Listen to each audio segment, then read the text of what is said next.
I'm now with the famous lady rally driver, Bronwyn Burrell.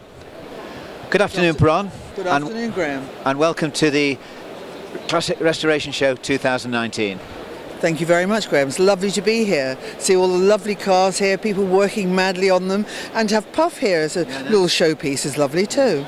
Yeah, it's a nice name, that. Puff the Magic Wagon. Well, she was called Puff, you know, because originally she had the 1450cc engine with a heavy sump shield and two wheels on the roof. She didn't have any puff. We tried to make a jump, pre the rally, we tried to do a publicity thing where we jumped a ditch in a field, and all we did was bury her nose in it. She wouldn't jump. So we said, this car needs more puff, and it was a very popular song of the day, Puff the Magic Dragon. That's right, it was, yeah. Puff the Magic Dragon, but now we know what dragon means. She's now known as Puff the Magic Wagon, because she's actually got Puff now. She's now got the 1750cc engine, so she does go quite well. Now, rallying for a lady in those days, there wasn't too many of you about, was there? No, there weren't actually, but you didn't think of it like that. It was just something I wanted to do. I learned to drive, and speed got in my blood. And I tried motor racing, Formula 3, had a really bad crash, and I didn't have a lot of money. Someone said it'd be much cheaper, Bron, to go rallying. You can do it in a road car you drive to work every day. Yeah. I thought, oh, rallying? What's that? What's that all about? Anyway, I started off, I had a Healy 3000, which I found was a big mistake because no one told me I needed a sump shield. So my first rally in that first stage, I ripped the sump plug out. And luckily for my Formula 3 days, I was used to watching gauges. So I saw the old plummet and I thought, oh, I've done damage. So I sold that fairly quickly and bought an X-Works Hillman Imp, which had been raced by Rosemary Smith. We all know Rosemary Smith. So I did quite well in that. I got the Southern Counties Championship in it, and I did the RAC in 1968 in her.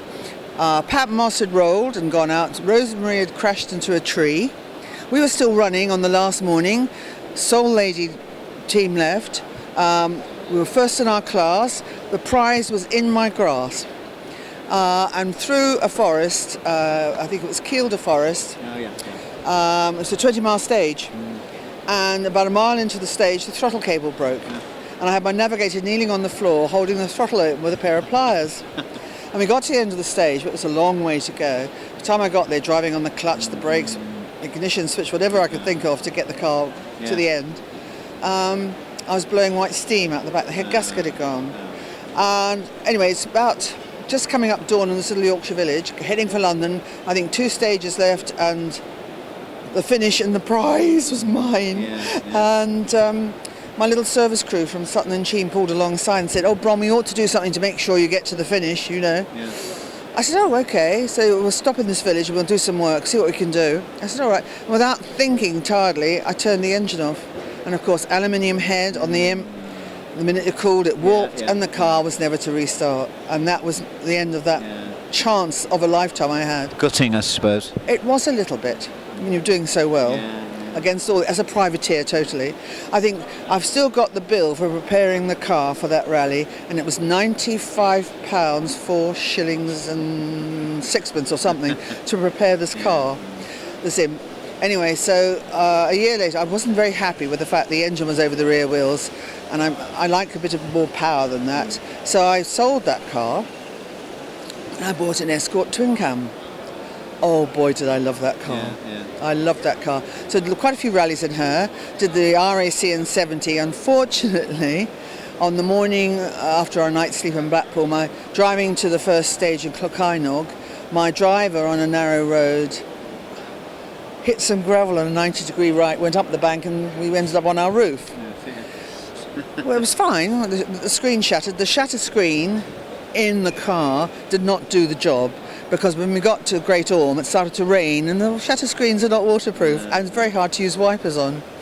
So by the time that night came, what had happened was also that in the roll, I was strapped in, my navigator was, and they got, I think, a bit of concussion. So by the time we got to that next night, with one morning to go yet again, they couldn't even read the road book. We'd come to a junction, and I'd say, which way? I don't know. And I'd be looking at the road book to see which way I had to go. So that was, we retired from that rally. But then I did the next one, the 71, which was the tough one from Harrogate, when we had a lot of snow, a lot of stages cancelled. I tell you, that was such a blast. We got into Scotland, and I did a stage in about foot, 18 inches of snow with cars off left, right and centre. We got to the end all right. Yeah. Okay, we weren't going as fast as some, but we got to the end. Yeah. And we got to the end, we told the stage had been cancelled, and all he had to do now was get to Prestwick. So luckily Tony Fowkes was out of the rally. He'd prepared the car. He said, come on, follow me. And he led me across the north of Scotland to Prestwick in blinding snow, blizzards, drifts. The most exciting drive I think I've ever done in my life. It was thrilling. And of course I was lucky I could just follow him. So it was really cool. Anyway, we finished that rally. We came 66th, I think, out of 200 odd starters. So I was quite pleased with that as a privateer.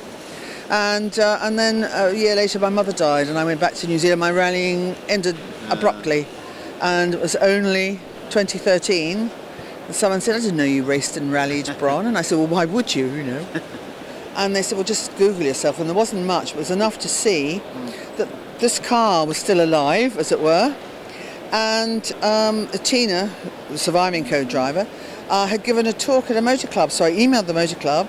Tina came on and said, oh, Bron, we've been looking for you, couldn't find you. And rest is history now. Here we are. So how many long distance rallies did you do in this car? Oh, well, only one was the marathon. Just the one? London to Sydney, that was all she was built for, really. Tish did, when she came back, Tish did have the engine change from the 1450 to the 1750, and also the cable change, which we managed to cope with, to the rod change, which did improve things quite well. She went out and did a Sherry rally in her that 1970 and won the ladies' prize. She did the same rally the following year, but they retired for some reason. Probably drive shafts. She was very good at going through her drive shafts.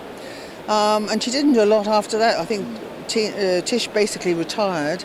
So the car ended up belonging to someone called Pamela Peacock, who lived in the old post office at Swaffham and near Cambridge. And eventually the car was found in Huntingdon in 1997 in a chicken shed covered in muck. They always do end up there, don't they, somehow? Yeah, and there she was, this poor, still with a bull bar on, not many of the decals left, but there she was still. So she was restored, and but she's original. She's still got her fiberglass doors and her perspex side windows. And Well, you're using this in 220, aren't you? oh yes, I've been using her since I've restored her. From 2017, we've done. I'm trying to think, 10 rallies. Really? Historic rallies. We've won awards in several of them, and we've never quite win our class. We've come second, but we're up against escorts. A bit hard, Mexico's and things, a bit hard, and they don't run with two wheels on the roof. But you see, I want to run her the way she was built. This is part of her history. And if you took the wheels off the roof, then she wouldn't be the same car. No. So you said you did a bit of Formula 3? I did. What did you race in Formula 3? I had it was a Speedwell BMC. Oh, right. It wasn't owned by me, it was owned by, I'm trying to think who owned it. But I think it was Tony Budge. And he let me drive it in a race. Okay. So, but while I was at Brands Hatch practicing one day, Jimmy Clark was there, and we got talking to him, and I said, well, would you show me if I'm doing the right racing lines, because he was world champion, He said, all right, Bron, come on. So he said, he asked the racing school there, and they had a racing Lotus Cortina. He said, hop in there, and we'll go around and have a look. So we got in the car, and 4 laps later I thought, well, that's good. I'm doing the right lines here. Yeah. I mean, he pulled into the pits. I said, oh, Jim, can we just go around one more time? I said, really, let's go for it and show me what it's really like. And he looked at me in mock horror and said, Bron, he said, go and ask the guys what time I've just done. There's no squealing tyres, no histrionics, all smooth, precise driving. You think you're on a shopping trip. Yeah. So I said, oh, sorry. So I went and asked, Guy Edwards was there with Mike Franey. Oh, yeah. And I said, come on, boys, you had a clock on him, didn't you? And they said, yes, we did. He said, you won't believe it, Bron, it's unbelievable. He's never driven that car before. He's just unofficially broken the lap record by 0.8 of a second in that. And I said, my God, has he? And I've just asked him to take me round fast.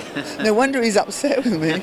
But he forgave me for it. He was always very nice to me.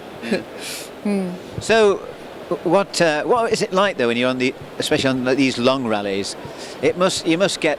There's 3 of you in the car, isn't there, as well? Well, on the very long one we had 3 up, yes, because we took 4 hours on, 4 hours off, 4 hours navigating, 4 hours sleeping. So we did a sort of rota, because there's a lot of long distance. We went through Europe, for two and a half days to get to Yugoslavia, and we hadn't done a special stage at that point. We were just driving through Europe. We were supposed to do one in Yugoslavia. It was cancelled because there was snow. What? Okay, so it was cancelled because there was snow. So we didn't do a single time test until we got into Yugoslavia, as it was then. Serbia now, I guess, Montenegro. Yeah. And that's where it started. Well, thank you, Bron, for a very good interview, and I hope you enjoy the show, the rest of the show, and thanks again. Thank you, Graham. Thank you very much, and lovely to see you. Thank you. Thank you.